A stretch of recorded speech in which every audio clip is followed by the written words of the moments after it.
अलैकुम।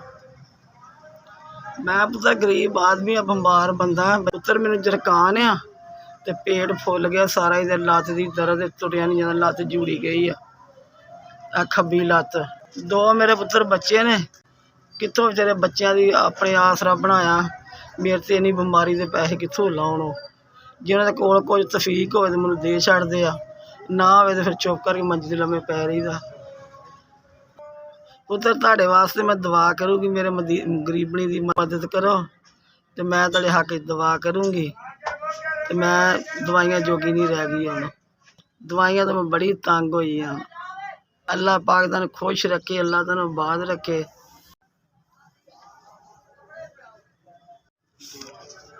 तीन चार पाँच सलाम अलैकुम। तुम मदद की 5000 रुपये की।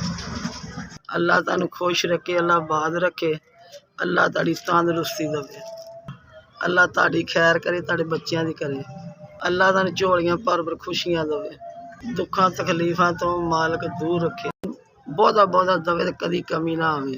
अल्लाह नू तरक्कियां बाजियां देवे, सोहना मालक देंदा रहे। तो तुहाडा भला वे, मेरी मदद की है।